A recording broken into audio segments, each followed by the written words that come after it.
kekerasan dalam pacaran itu efeknya nggak cuman 1 hari 2 hari tapi berkelanjutan. Dan yang ditakutkan adalah ketika dia mulai ngerokok, mulai narkoba, terus dia jadi lesbi dan ujung-ujungnya bunuh diri, itu kan bahaya. Ini buat cowok-cowok, kalau kalian emang sange, ngocok aja sendiri gitu cuy, beli sabun cuy. Jangan lu jadiin perempuan jadi korban persinggahan kamu doang buat buang sperma doang seenak. Habis itu lu lari, karena yang pusing tuh kita nih yang bantuin korban-korban guys. Kita tuh pusing ini gimana cewek biar tetap mau hidup kan. Dia ada suami istri sudah menikah melakukan hubungan badan dan cowoknya itu memasukkan tahu botol yang dipecah guys. Tahu. Kaca itu di vaginanya ketika melakukan hubungan badan. Betapa sakitnya kan. Banget sih. Welcome to my podcast.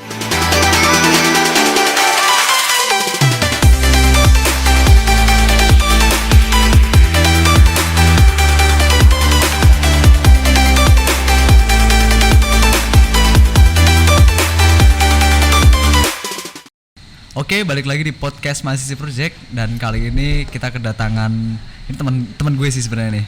Anak mana nih? Dia anak Salatiga gitu kan, dan dulunya teman organisasi di kampus.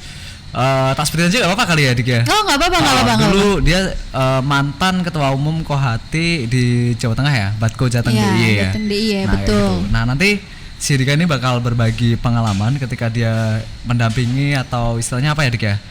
Istilahnya mendampingi ya, mendampingi ngebantuin para korban-korban yang dia terkena kekerasan seksual di dalam rumah tangga ataupun di dalam pacaran kayak gitu. Betul. Nah kayak gitu. Jadi kayak mungkin lu bisa cerita deh, kayak pernah kayak dampingin kasus yang gimana dulu gitu Dik. Sebelumnya halo guys, kenalin nama aku Zikri Naksama Ardika, kalian bisa manggil aku Dika. Ya benar banget kata Irfan, aku temannya Irfan. Sebenarnya kalau disebut teman juga aku males sebenarnya sih temenan sama dia gitu, karena dia banyak negatifnya, ngasih dampak negatif banget ke aku gitu. Marah. Cuman jadi bagus Dik, aduh. Iya, tapi karena dia ngundang aku nih di acaranya dia, di podcastnya dia sama teman-teman nih ya, aku mau sedikit menceritakan nih pengalaman aku selama mendengarkan cerita dari para korban, khususnya perempuan yang pernah mengalami kasus kekerasan seksual, kekerasan fisik baik di dalam rumah tangga maupun dalam pacaran gitu. Bahkan psikis juga ya sampai sampai psikis juga. Jadi memang awalnya Van, karena basically dari tahun 2015 aku kan jadi ketua umum Kohati cabang Sukoharjo, terus kemudian suka dengan isu-isu perempuan. Dulu waktu itu aku masih tentang isu ekofeminisme, perempuan dan lingkungan. Nah, tapi setelah aku jadi ketua umum Kohati Batko Jateng DIY, aku fokus di isu-isu kekerasan perempuan dan anak sih sebenarnya. Cuman dalam dari 2018 sampai 2021 akhir aku lebih konsen di kasus-kasus perempuannya aja gitu. Karena memang jarang ada kasus anak yang bisa aku bantu gitu kan. Tapi sebelumnya gini dulu ya, sebelum masuk jauh mungkin teman-teman penonton di sini kan belum tahu nih Kohati itu apa kayak gitu kan. Mungkin sedikit spill aja, kayak Kohati itu tentang organisasi yang dia apa namanya tuh istilahnya sama kayak HMI ya, HMI tapi versi ceweknya gitu kan. Nah fokusnya ke perempuan kayak gitu kan. Banyak program-program yang menangani soal perempuan kayak gitu kan. Iya benar banget. Oke, lanjut lagi Dik untuk masalah KDP ya. Kalau KDP kan kekerasan dalam pacaran. Betul. Ya, jadi kayak pernah nanganin kasus apa dulu waktu ini? Jadi teman-teman aku mau sedikit sharing ya buat teman-teman yang pernah atau bahkan saat ini punya pacar. Please hati-hati gitu, karena terkadang orang yang mungkin kita berpikir dia pacar kita nih, dia pasangan kita, ternyata kadang menjadi pelaku utama dalam melakukan kekerasan, baik itu fisik, psikis, bahkan kekerasan apa ya bahasanya, mental juga lah ya. Secara juga, materi juga kita dikuras, pikiran dikuras, fisik kita sakit, bahkan secara ilmu pengetahuan pun kita juga otaknya dikuras juga. Dieksploitasi lah ya istilahnya. Iya, biasanya dieksploitasi. Jadi gini, pernah ada salah satu seorang mahasiswi menceritakan DM di Instagram aku, dia mengalami pemaksaan bahasanya gitu. Jadi memang dia tidak mau menuruti perintah itu pacarnya. Jadi kalau memang sayang katanya kita harus tidur bareng gitu kan. Sebenarnya masalah tidur badan dan lain sebagainya itu tidak semeter ya. Itu maksudnya setiap orang memiliki haknya masing-masing. Tapi ketika di dalam suatu dalam suatu hubungan, ketika ada salah satu pihak yang merasa terintimidasi untuk melakukan hubungan-hubungan di luar batas, misalnya hubungan seksualitas, kalau nggak mau ya jangan dipaksa. Karena yang ditakutkan adalah perempuan itu mengalami trauma. Dan memang itu anak bicara sama aku bukan bicara sih, bahasanya nulis di DM Instagram aku tuh bilang ini cowok maksa banget untuk ngelakuin ML bahasanya. Sedangkan bukannya dia seperti gimana karena basically keluarga si cewek ini kan agamis sekali. Dia takut ketika orang tuanya tahu dia sudah melakukan hubungan badan dengan pacarnya, nanti orang tuanya nggak suka lagi sama dia. Akhirnya si cowok ini maksa-maksa, karena ceweknya nggak mau, dia dipukul. Anjir. Jadi dan itu dipukulnya di depan teman-temannya dia. Wih, berarti waktu ngumpul gitu? Lagi ngumpul, si cowok, mereka marahnya tuh lewat HP. Tiba-tiba si cowok itu datang di kafe yang mereka lagi nongkrong tuh, Van. Anjir. Si ceweknya dipukul. Dia digampar apa dipukul? Digampar. Dia bilang nggak usah sok jual mahal, bahasanya tuh kayak gitu kan. Itu menandakan bahwasanya ih gila men, kenapa sih kamu kalau emang pasanganmu nggak mau gua tidur bareng ya udah nggak usah dipaksa. Itu sih kasus pertama. Terus kasus kedua ada lagi, Van. Jadi memang mereka sudah pernah melakukan hubungan badan. Ini beda ini orang maksudnya ya. pacaran juga. Pacaran juga. Jadi mereka pacaran, mereka sudah sering ngelakuin hubungan badan, tapi si cewek merasa hubungan itu udah toksik karena si cowok ini Instagramnya si cewek dia harus tahu passwordnya, Twitter, terus kemudian si cewek ini mulai dilarang bertemu dengan teman-temannya yang laki-laki, kayak gitu kan. Wah gila, itu udah masuk toksik tuh, Iya udah toksik dan akhirnya si cewek ini pengen putus gitu. Oke deh, udahlah aku nggak bisa nih sama lu, aku pengen putus nih sama lu. Tapi si cowok ini bilang, kalau kamu mutusin aku bakal bilang nih ke kakakmu yang laki-laki kalau kita sudah ngapain aja. Wish. Nah si cowok ini ya? ketakutan, dia diancam, dia mengalami intimidasi dari pihak cowok. Kemudian dia bingung nih, karena dia merasa udah nggak nyaman bagi dia, karena dia ketakutan ya gimana ya kalau orang tahu aku udah nggak perawan, gimana ya kalau orang tahu aku udah sering ngelakuin hubungan badan sama dia, sedangkan aku ini cewek berjilbab waktu itu kebetulan ceweknya berjilbab. Nah ini karena konstruksi masyarakat patriarki ya, terkadang kalau wah cewek ini kan harusnya bisa menjaga diri gitu, padahal sebenarnya cowok juga harus bisa menjaga diri kan. Gue merasa terserang nih. Cowok juga bisa menjaga diri. Nah waktu itu si korban cewek ini akhirnya bingung nih gimana caranya aku bisa mutusin itu cowok, karena cowok itu benar-benar ngirim foto ke dia sampai buat dia tuh nggak berani kuliah, nggak berani pulang ke rumah karena takut pihak keluarganya tahu kalau dia sudah bahasanya apa ya nggak virgin gitu. Kemudian aku bilang sama dia, kalau memang itu pacar brengsekmu itu mau menyebarkan foto-foto itu, pacarmu bisa kena undang-undang ITE.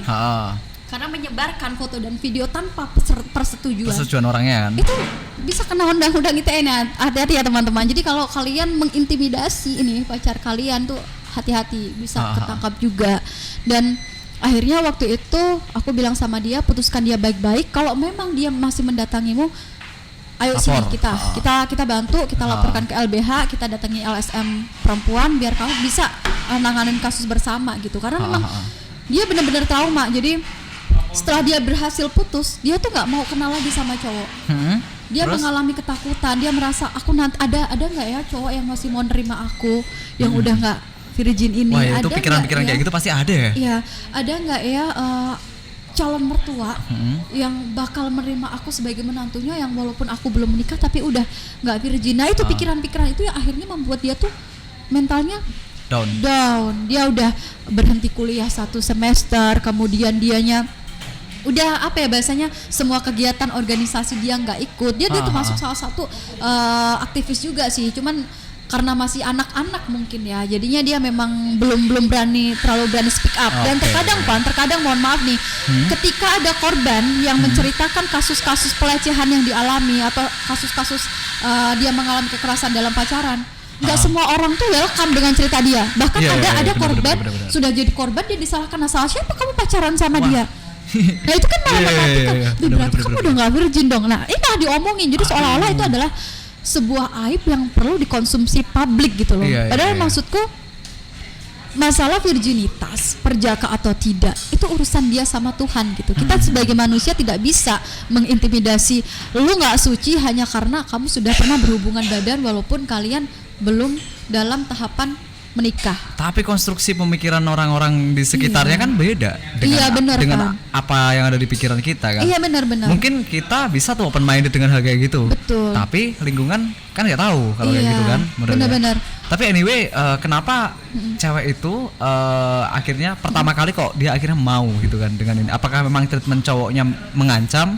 Ataukah gimana gitu. Jadi waktu itu ketika dia cerita ya Van, dia cerita beberapa kali cerita, awalnya dia tuh udahlah aku selesaikan masalahku ini sendiri, ya udahlah aku nggak usah putus sama dia, aku tetap bertahan sama dia.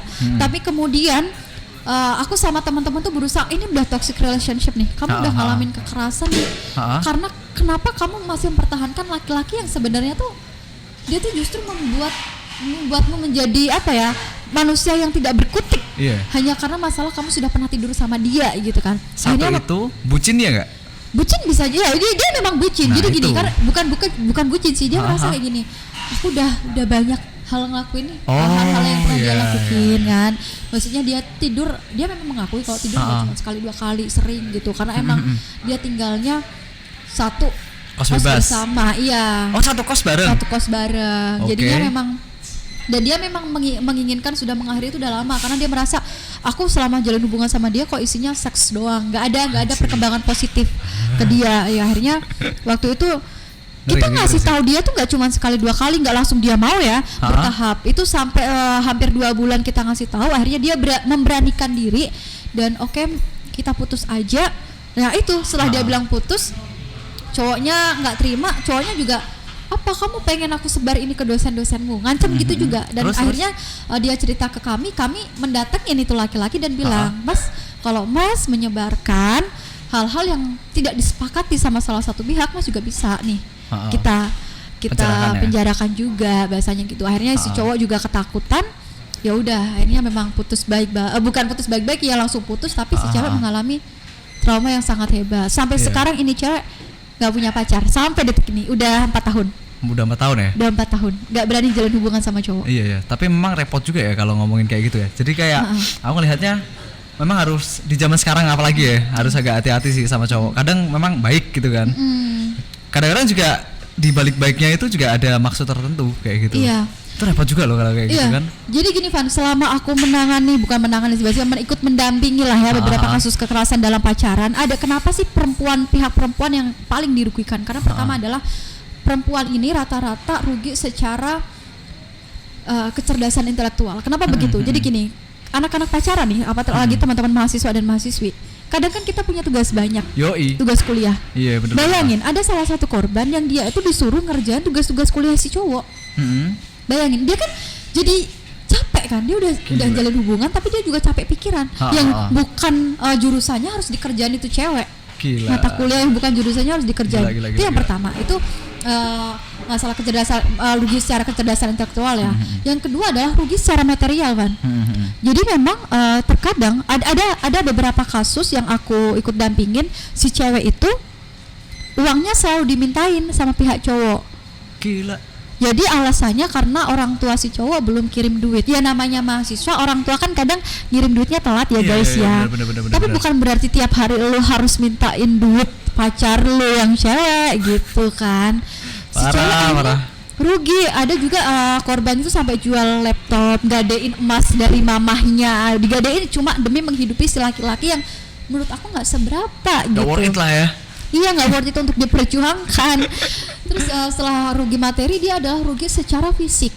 Ada juga korban-korban yang dia tuh dipukul, terus kemudian dicekik di kamar kosnya, ditendang kakinya. Terus pipinya ditampar pakai helm, tahu helm? Anjir.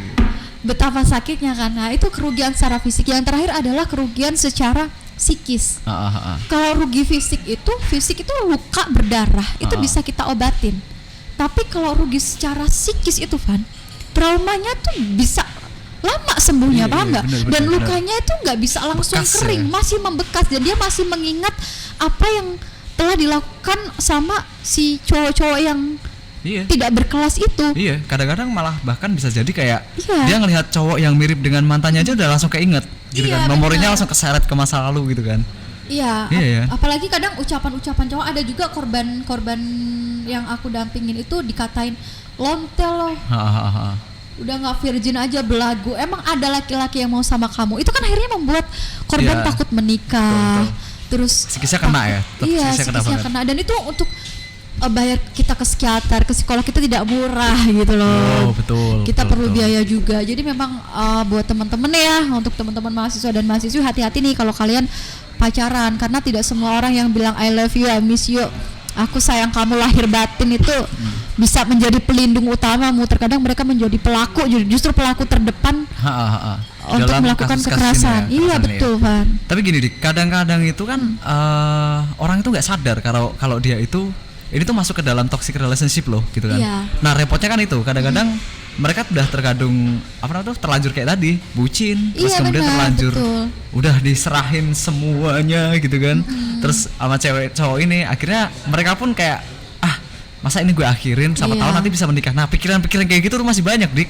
Iya nah, memang betul. Kalau lu ketemu kayak gitu, maksudnya pasti kan ketemu kan. Waktu menangani korban-korban kayak gitu kan pasti ketemu kan. Nah itu kira-kira treatmentmu gimana kalau ketemu teman-teman kayak gitu? Aku selalu menyadarkan sih bahwasanya di dalam agama manapun tidak boleh sesama makhluk itu saling menyakiti. Kalau memang laki-laki itu mencintaimu, seharusnya dia tidak akan membebanimu dengan banyak persoalan. Mantap. Begitu. Betul. Jadi mereka mulai oh iya benar. Kalau memang dia sayang sama aku, seharusnya dia nggak melakukan kekerasan fisik sama aku. Harusnya dia tidak menguras keuanganku yang masih mahasiswi misalnya. Mahasiswi itu kan kadang belum kerja, Van. Belum kerja, Van. Jadi memang mereka mendapatkan pemasukan utama kan kadang dari orang tua ya. Betul, kecuali kalau memang mahasiswanya itu sambil freelance. Tapi walaupun dia sambil freelance bukan berarti kamu bisa meminta uang setiap hari dong. Ya cinta itu kan harusnya saling support, mengisi, saling mensupport kan. Bukan berarti kamu harus mintain duit tiap waktu, ya rugi emangnya ATM berjalan. Yo bener itu sih, kan. betul. Tapi nggak cukup sekedar itu kan, pasti Iya. kan. Tapi untuk menyadarkan logika orang yang mati gitu kan. Ini kan toxic relationship ini aku anggapnya kayak logikanya cewek ini udah memang betul. pusing karena udah mati bisa dikatakan malah karena dia berada di dalam tekanan gitu kan. Iya sih, dia ditekan ancaman satu, iya kan. Terus kemudian dia ditekan lagi berbagai macam hal tadi, kekerasan kayak gitu kan, kekerasan, ancaman, psikisnya ketekan, terus kemudian video-video tadi sebagai ancaman dan sebagainya. Terus kemudian dia ketekan soal hatinya sendiri. Betul. Kayak misalkan bucinnya dia, rasa sayangnya dia sama pacarnya kayak gitu. Bisa gak sih aku dapetin yang lebih gitu kan? Betul. Kayak gitu, itu kan tekanan semua kan isinya. Benar. Nah, itu kan akhirnya mematikan logika si cewek yang harusnya ini tuh buruk gitu kan. Iya. Nah, lu nyadarinya gimana tuh kayak gitu tuh? Jadi kita nggak bisa ya Van menyadarkan orang tuh dalam satu waktu. Bahkan kita harus nunggu dia, maksudnya menyadarkan dia tuh seminggu 3 kali, terus habis itu sebulan itu harus 12 kali misalnya. Dan nyadarinya tuh kita nggak langsung kita ketemu langsung ngobrolin tuh enggak. Kita datengin ke kosnya dia dulu, gimana kamu sehat atau enggak, menanyakan kabar dia.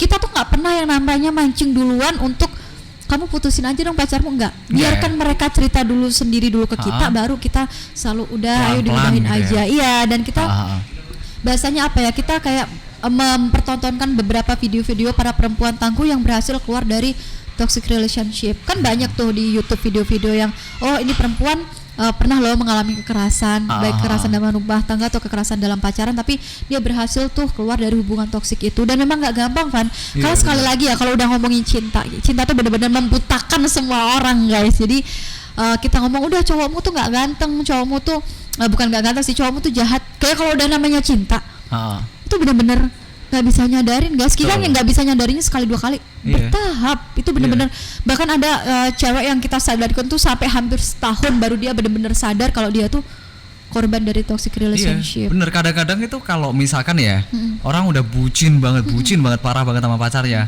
itu dia istilahnya ibaratnya kayak gini, ngeras jilat tai aja rasanya jadi silver queen gitu kan. Iya benar.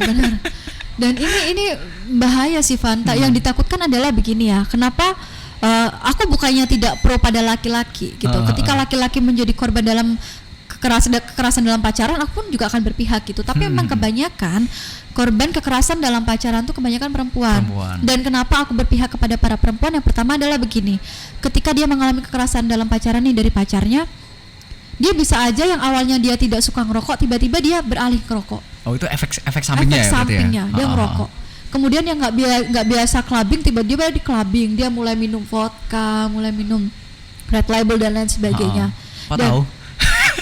Karena terjadi kan fakta di lapangan gitu bro. Maksudnya fakta di lapangan, aku kan kaget ya kenapa kamu tiba-tiba suka mengkonsumsi minum-minuman seperti ini dengan dalih aku bisa ngilangin stres, bisa ngilangin trauma bahasanya gitu. Padahal ketika kita minum minuman kayak gitu kan cuman sebentar aja gitu dan masalah tetap ada kan.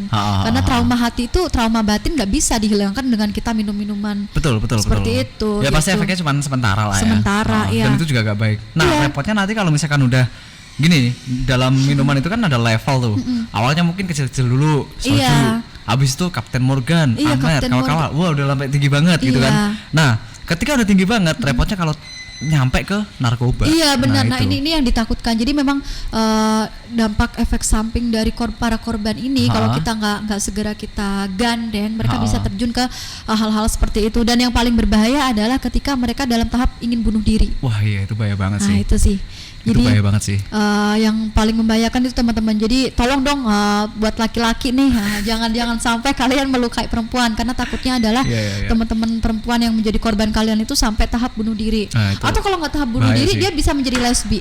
Sebenarnya aku tidak mempermasalahkan LGBTQ, itu hak-hak individu masing-masing. Tapi ketika apakah kalian di agama namanya, kalau secara pandangan agama ya, semua agama memang menolak LGBTQ.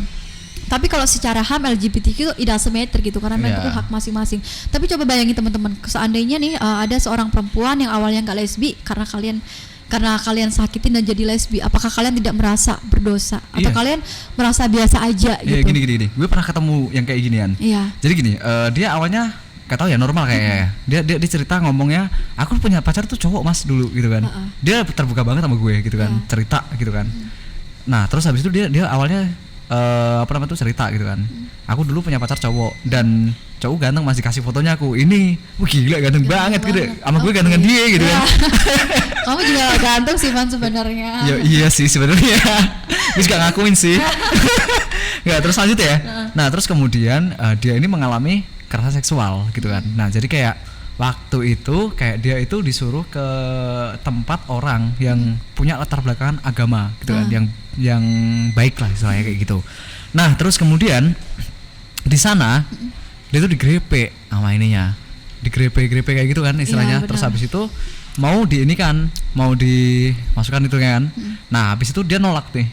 Setelah itu dia pulang, pandangan traumatik kan, terus pandangan dia terhadap cowok berubah. Dia nganggep kayak semua cowok itu ya kayak gitu, bajingan kayak gitu kan. Terus akhirnya dari situ dia nyoba nih pacaran sama cewek, ternyata lebih nyaman, dan akhirnya dia istilahnya kecemplung ke circle LGBT yang support dengan perilakunya dia, yang support dengan perasaannya dia kayak gitu kan. Akhirnya terfasilitasi nih orang. Awalnya yang dia nggak kayak gitu, terus kemudian lari ke sana, terfasilitasi dan mungkin nyaman dengan circle yang seperti itu kan. Dia mendapatkan kenyamanan yang berbeda, perlakuan lebih baik. Akhirnya dia menjadi seperti itu, punya pacar yang sesama jenis akhirnya. Gitu. Jadi maksudnya gini ya teman-teman, maksudnya kekerasan dalam pacaran itu efeknya nggak cuman 1 hari 2 hari, tapi berkelanjutan. Dan yang ditakutkan adalah ketika dia mulai ngerokok, mulai narkoba, terus dia jadi lesbi dan ujung-ujungnya bunuh diri, itu kan bahaya. Memang terkadang ada korban-korban kekerasan dalam rumah tangga, korban-korban kekerasan dalam pacaran itu menjadi Wonder Woman istilahnya. Dia maksudnya dia jadi aktivis yang emang berani speak up terkait kekerasan, tapi nggak semua, jarang di tahap yang terakhir untuk menjadi seorang aktivis perempuan yang speak up tentang kekerasan itu nggak semua ada. Presentasinya tuh sangat minim. Justru yang paling banyak itu mereka mulai depresi, mulai mencoba minum-minuman keras, terus beralih ke lesbi kayak gitu sih Van. Nah ini maksudnya kita kan sesama manusia, harusnya saling bantu lah. Kalau memang kalian nggak siap untuk menjalin hubungan tuh ya udah nggak usah jalin hubungan dulu gitu, daripada ujung-ujungnya kalian malah membuat banyak korban. Dan korban itu kan akhirnya bahasanya yang ditakutkan adalah ketika korban trauma, dia juga bisa menjadi pelaku. Korban bisa menjadi juga loh pelaku. Maksudnya aku dulu pernah nih mengalami kekerasan dari laki-laki. Yaudah besok kalau aku menjalin hubungan sama cowok, aku yang harus kerjain menang. nih cowok Nah, gitu. iya gitu kan. Itu kan juga itu malah lebih berbahaya juga loh, Iya, kan begitu. bener. Jadi kayak istilahnya kayak pasca itu gitu kan. Itu malah lebih serem ya. Iya. Pasca cewek itu mengalami kekerasan dalam pacaran dan sebagainya kayak gitu lebih serem lagi ya. Lebih serem lagi. Efeknya. Tapi ini Van, apakah semua cewek aja yang ngalamin korban? Enggak juga. Jadi teman-teman laki-laki pun juga mengalami juga kekerasan dalam pacaran. Contohnya teman-teman gay. Nah, teman-teman gay ini jangan dikira teman-teman gay ini nggak mengalami kekerasan. Ada juga loh teman-teman gay yang mengalami kekerasan. Gimana tuh? Ya mengalami kekerasan kayak kenapa kamu jalan sama laki-laki ini? Kamu kan udah pacarku. Dipukul, benar dipukul, itu fakta terjadi. Iya. Kalau itu malah lebih serem biasanya itu lebih serem. Karena gini, kalau di dalam LGBT ya, ini menurutku ya, ngedapetin pasangan cowok lebih susah gitu kan. Betul. Ya kan orangnya sedikit tuh. Yang kayak gitu kan sedikit. Iya. Makanya kan ketika dia udah nyaman satu, bahaya banget gitu kan. Kalau misalkan ngelakuin apa-apa itu bisa serem sih. Iya, emang. Jadi memang bahasanya apa ya? Kekerasan ini sebenarnya enggak melihat jenis kelamin. Jadi laki-laki perempuan itu bisa menjadi pelaku, bisa juga menjadi korban. Tapi memang di Indonesia kebanyakan para perempuan yang menjadi korban kekerasan kayak gitu, Pak. Iya bener sih. Jadi gini, ini buat teman-teman juga. Jadi gini, Dik. Bingungnya mereka adalah ketika mereka mengalami hal kayak gitu, untuk speak up itu mereka bingung nih. Speak up kemana gitu kan? Iya, benar. Kayak, terus kemudian orang kan nggak tahu juga tuh ya. Iya.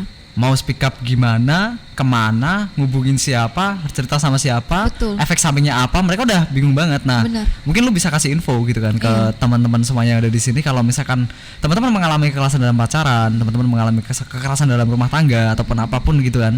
Nah, itu harusnya gimana tuh gitu kan? Jadi teman-teman gini, kalau teman-teman ngalamin kekerasan nih, pertama misal kalian dipukulin nih sama pacar kalian, kalian lari keluar dari lingkungan itu dulu, cari tempat aman. Yang kedua adalah hubungin orang yang bisa kalian percaya. Setelah kalian menghubungin, kalian cerita ke temanmu itu, ke sahabatmu itu untuk diajak ke LBH, Lembaga Bantuan Hukum atau LSM, Lembaga Swadaya Masyarakat yang konsen di isu-isu perempuan dan anak. Karena di LBH dan LSM itu teman-teman bisa mendapatkan jasa pengacara secara free dan bisa mendapatkan pendampingan secara free juga gitu. Jadi pendampingan nggak cuma sekedar ketika di ranah hukum aja, Van. Tapi secara psikologis pun kita bisa memberikan gratis pendampingan psikolog kayak gitu. Karena kalau misal kalian sewa pengacara sendiri atau psikolog sendiri itu sebenarnya mahal juga, Van. Jadi buat teman-teman nih, sekarang sering kalau buat cewek-cewek terutama ya, follow Instagram LSM ataupun LBH yang berada di lingkungan sekitar kalian. Misalnya di LBH kalian di Semarang ya follow Instagram LBH Semarang. Atau kalau di Jogja follow Rifka Anissa. Rifka Anissa itu lembaga LSM perempuan non profit juga yang membantu sering menangani kasus-kasus kekerasan pada perempuan dan anak, teman-teman. Jadi jangan bahasanya apa ya? Ketika kalian jadi korban jangan takut untuk berbicara biar tidak banyak korban lainnya gitu.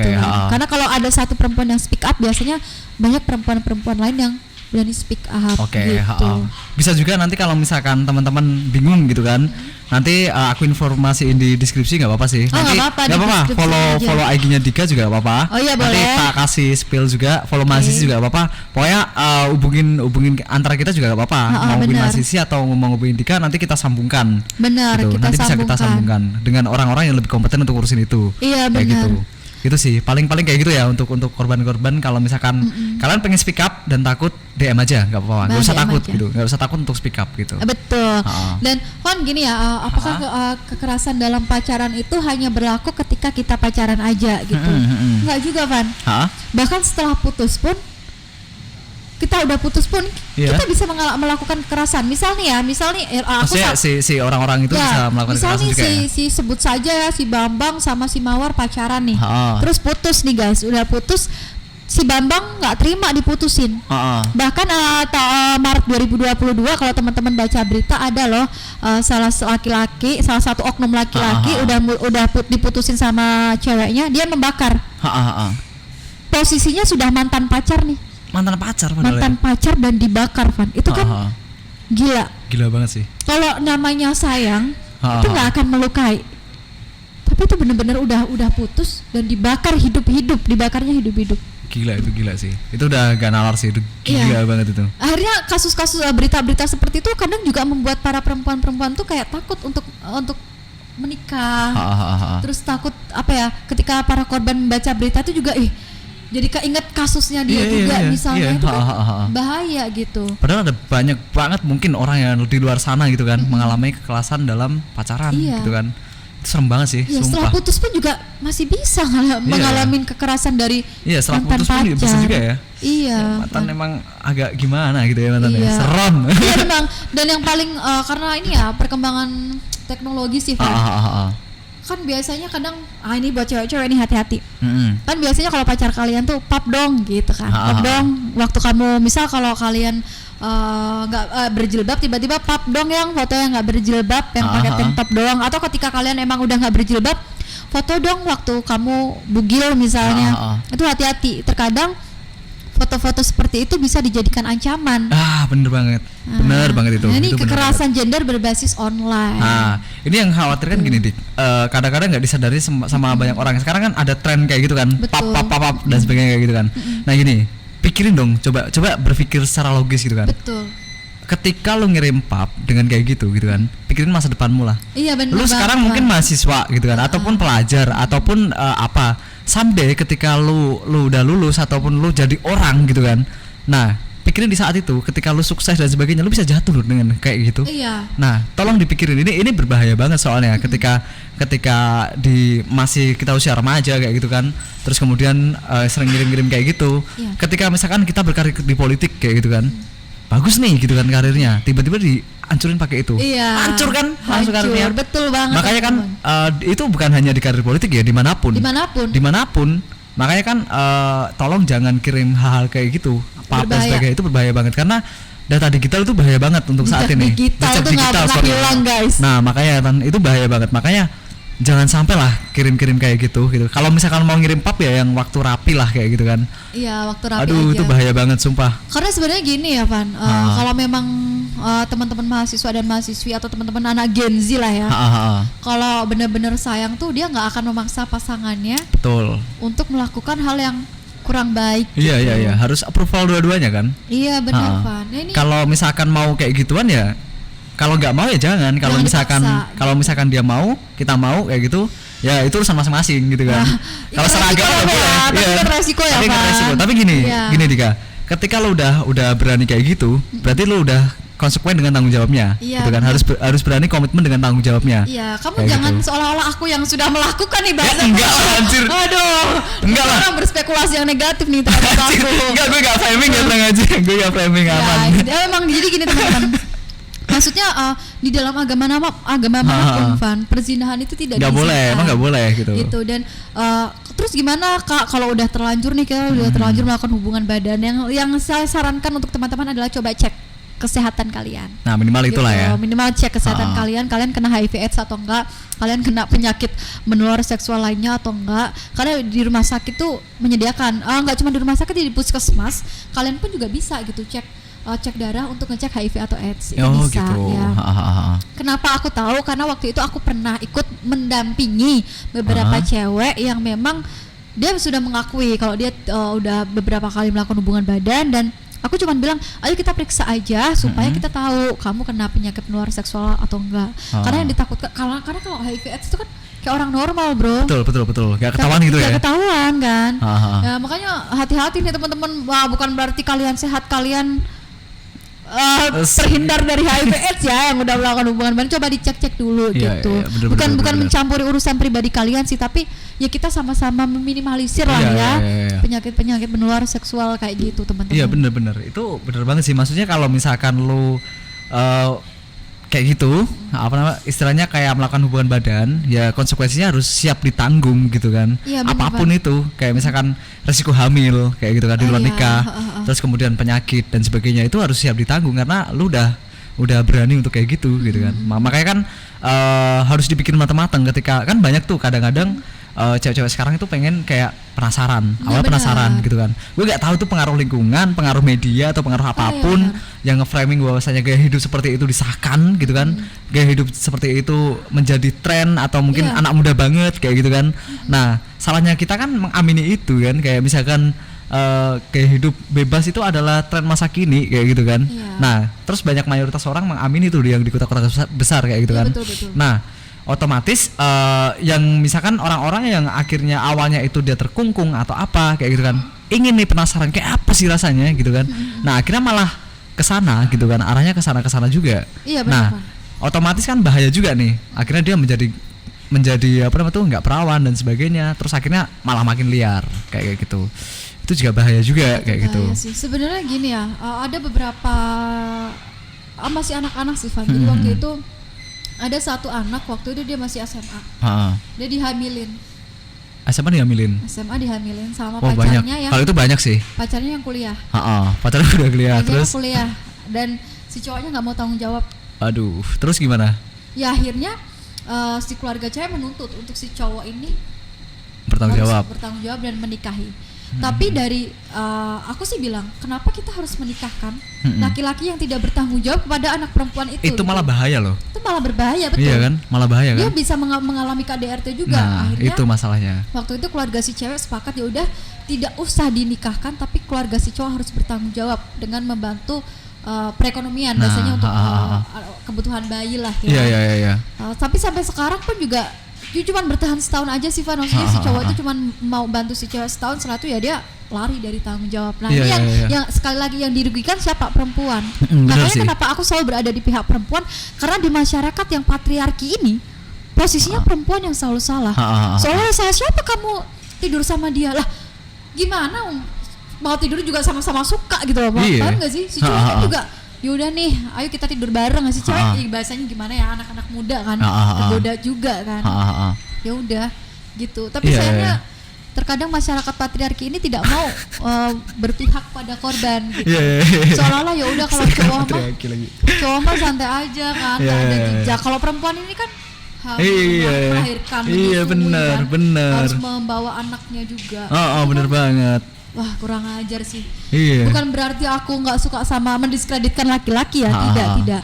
Tapi tetap ke korban gitu lah. Iya, aku lebih ke korbannya karena emang sumpah sih ada juga Van yang ada cewek yang dia itu mengalami pelecehan juga dari seniornya, dari senior organisasinya. Itu kasus di organisasi ya berarti? Di salah satu organisasi. Ini juga rawan juga nih organisasi nih.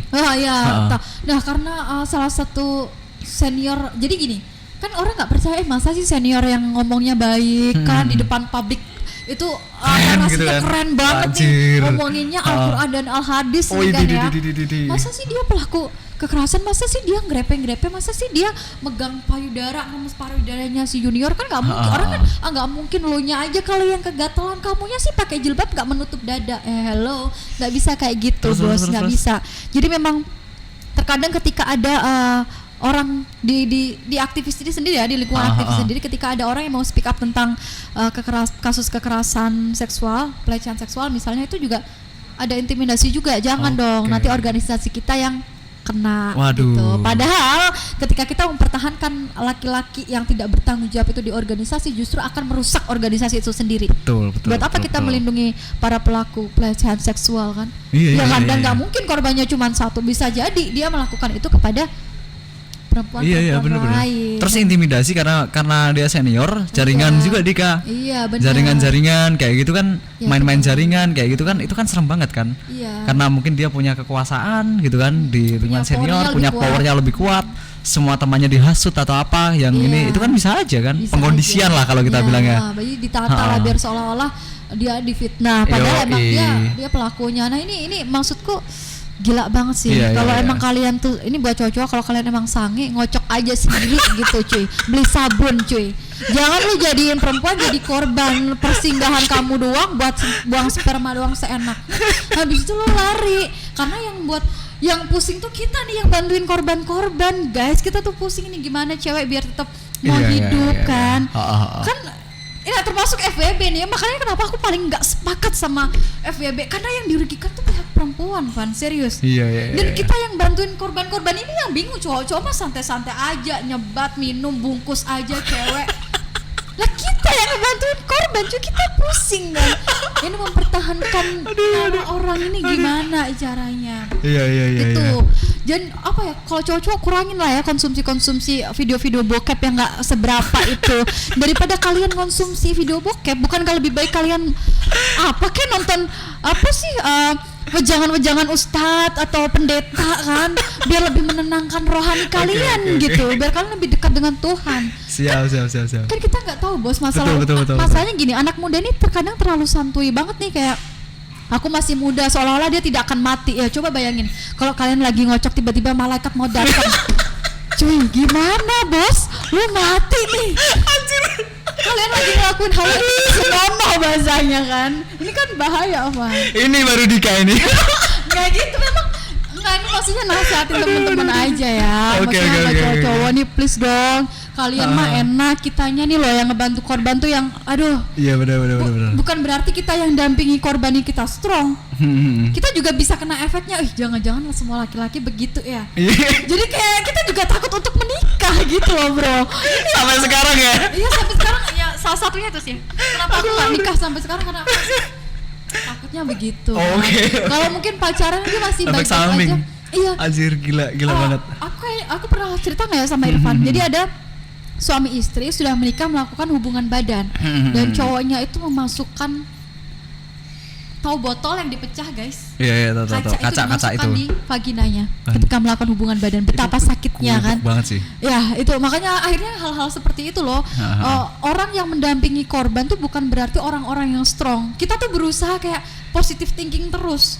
Apakah kita juga terkena dampaknya? Ya, kita juga kadang terkena dampaknya kayak aduh aku ntar nikahnya aku takutnya dapet laki-laki yang kayak gitu. Jadi please dong para pelaku ya, jangan seenaknya sendiri kalian. Maksudnya kalau kalian pengen melampiaskan hasrat seksual kalian, beli aja lah boneka seks ya. Atau kalian apa kek? Atau kalau bisa udahlah kalian ngelakuin hal-hal positif aja gitu. Ada satu hal yang paling ini Dik, apa? yang paling jurus ampuh sebenarnya. Apa sih itu? Menikah dengan orang yang terbaik lah menurutmu gitu kan. Ya. Itu solusi sih. Misalkan untuk anak-anak yang belum nikah kayak gitu kan, yang lu kayak gitu melampiaskan kemana-mana kayak gitu, itu mungkin bisa menjadi solusi sih. Enggak sih Van, aku kurang sepakat. Jadi menikah tuh bukan sebatas untuk melampiaskan seksual aja. Takutnya ketika kita menikah yaudah untuk meminimalisir terjadinya. Ya gak gitu juga. Iya kan takutnya. Maksudnya menikah itu enggak, itu mentalitas juga. Iya benar, tapi kan bisa menjadi salah satu alternatif kan. Maksudnya kayak kalau misalkan lu kayak gitu terus kayak gitu kan. Nah itu kan bolehlah menikah tapi dengan catatan mentalitas kalian udah bagus, ya ekonomi finansial kalian juga udah mulai tertata lah ya. Nggak langsung jadi sultan tuh nggak boleh, tapi udah tertata lah. Takutnya kalian, karena banyak juga kasus perceraian terjadi karena ekonomi ya, gitu. Betul. Terus ini juga apa namanya tuh circle media circle. itu pengaruh sih menurutku. Jadi gini, circle kita yang di lingkungan yang ya kayak gitulah. Nah itu mungkin bisa juga mempengaruhi kayak gitu kan untuk melakukan kayak gitu. Seumpama kayak tadi tuh yang vaginanya dimasukin apa pecahan kaca tadi. Aku yakin itu bukan dari circle. Mungkin circle-nya nggak mungkin kayak gitu. Menurutku ya, menurutku. Tapi dari media. Gini, misalkan kayak dia nonton video bokep yang fetishnya aneh gitu kan. Yang kayak kemarin ada kasus viral tuh yang dimasukin belatung. Terus kemudian di Twitter itu kan viral kan. Betul. Terus kemudian ada lagi kasus viral lagi yang lu tahu bungkus gak sih yang dibungkus mayat fetishnya itu loh. Aneh banget kan. Aku mikir, ini kenapa muncul kayak gini tuh aneh loh Dik, menurut gue Dik. Itu dari mana kalau gak dari bokep produksi terbaru gitu mungkin ya. Makanya kan aku juga bilang tolong minimalisir nonton bokep. Daripada kalian nonton bokep, bukannya lebih baik kalian nonton video-video yang bisa memotivasi hidup kalian gitu kan. Iya, bahasa lama mungkin gitu kan ya. Felix Xiao gitu kan, mantap kan. Nonton ILC gitu kan, ILC Karya Ilyas gitu kan, bagus kan. Lebih membuat otak kalian tuh berpikir dengan bagus. Ya sih, masalah fetish itu juga bahaya. Dan mungkin bisa jadi itu, aku nggak tahu sih kalau fetish tuh kayaknya bukan keturunan, tapi mungkin dia mengalami sebuah masa lalu yang akhirnya bisa membuat dia tuh menjadi seorang fetis. Iya, gitu. benar. Sodomi itu kan sebenarnya karena kenapa ada pelaku sodomi? Karena waktu kecil pelaku ini pernah mengalami sodomi juga. Tapi gak semua. Gitu guys, emang bahaya sih Van. Maksudku gini ya, bukan aku mau mencoba.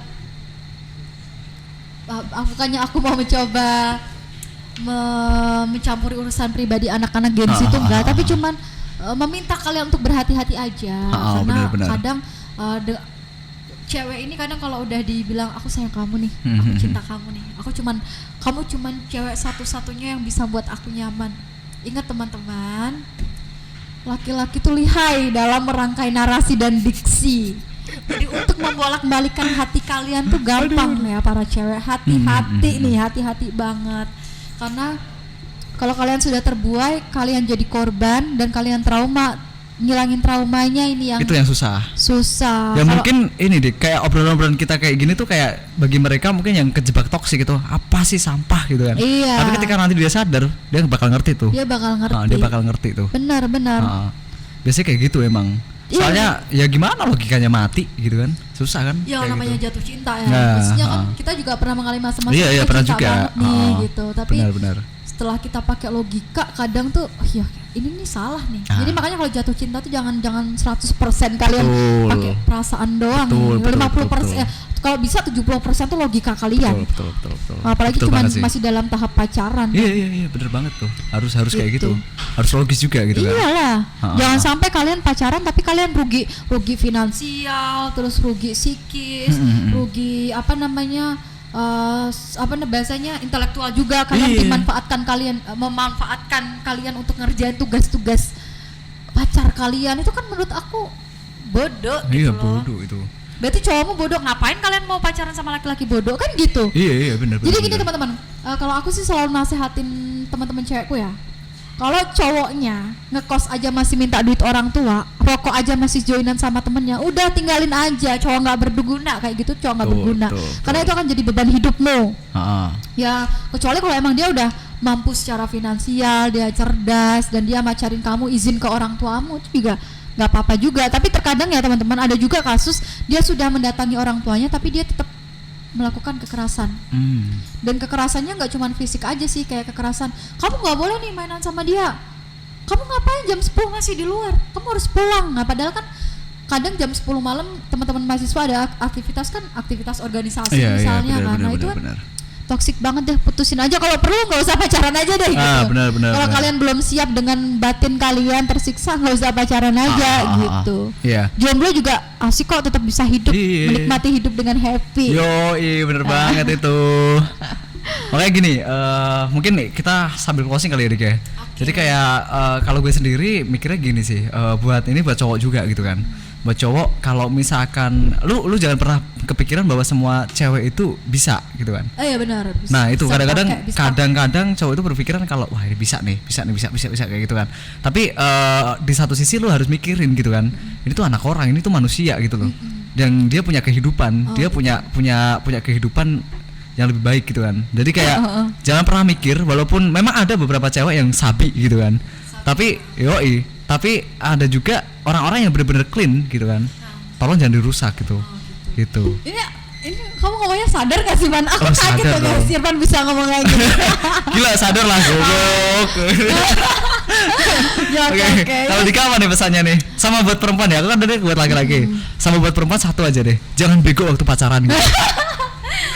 Ya, kalau sebenarnya bukan ceweknya yang bego sih. Cowoknya sih yang jahat. Sama kan ketemu tuh Dik, cowok jahat ketemu cewek bego ya. Astagfirullahaladzim. Aduh teman-teman ya. Closing Dik. Closing ya. Oke, kalau aku sih buat teman-teman perempuan ya, buat cewek-cewek tangguh di luar sana, pokoknya jadilah perempuan yang mandiri, berprestasi, mandiri, dan selalu berani. Tolong gunakan logika kalian sebelum melibatkan perasaan kalian dalam menjalin suatu hubungan dengan pria, karena tidak semua pria akan menjadikan kalian ratu. Bisa aja kalian dijadikan budak doang, budak seks doang, budak cuan doang, budak otak doang. Kalian cuma diambil kepintaran kalian doang. Atau kalau untuk aktivis ya teman-teman cewek aktivis, relasi kalian doang nih yang diambil kan. Jadi kalian dipacari cuman karena relasi kalian bagus. Sebenarnya dia nggak cinta sama kamu nih. Gitu. Jadi pokoknya libatkan logika kalian sebelum kalian menjalin hubungan dengan pria di luar sana. Kayak gitu sih buat teman-teman cewek. Pokoknya selalu hati-hati. Dan aku boleh nggak sih pesan sama teman-teman cowok? Buat para cowok, kalian jangan menjadi the next bajingan-bajingan berikutnya yang merusak para perempuan. Karena ingat, kalian akan jadi seorang ayah. Kalau kalian nggak mau jadi seorang ayah, kalian mau jadi setan aja sendiri gitu. Jangan merusak orang lain, karena mungkin kalian merasa ya gue masih muda, hidupku masih lama, aku bisa tobat. Jangan salah, karena kadang malaikat pencabut nyawa ini bisa datang kapan aja. Siapa tahu ketika kalian sedang bahasanya apa ya, melukai hati seorang perempuan, tiba-tiba kalian ketabrak motor misalnya, ya udah kalian nih bye-bye di neraka selamanya nih kalian kan. Nah, belum sempet tobat kalian sudah dicambuk nih sama malaikat gitu. Gila. Gitu sih Pak. Gila. Podcast kita kali ini gila banget semua, parah banget. Oke, thank you buat teman-teman semuanya. Pokoknya kalau misalkan teman-teman mengalami kekerasan dalam pacaran atau kekerasan dalam rumah tangga, pokoknya bisa hubungin kita. Nanti kita bantu teman-teman untuk sambungan ke teman-teman kita yang fokus untuk menangani hal-hal kayak gitu. Jadi kayak Oke, gitu aja. Jangan lupa subscribe channel Mahasiswi Project dan follow IG Mahasiswi Project. Terus kemudian follow IG-nya Dika gitu kan. Apa Dik? Mahardika Zikrina, jangan lupa ya di-follow. Oke, follow IG ku juga Irfanus PW gitu. Thank you very much. Bye bye.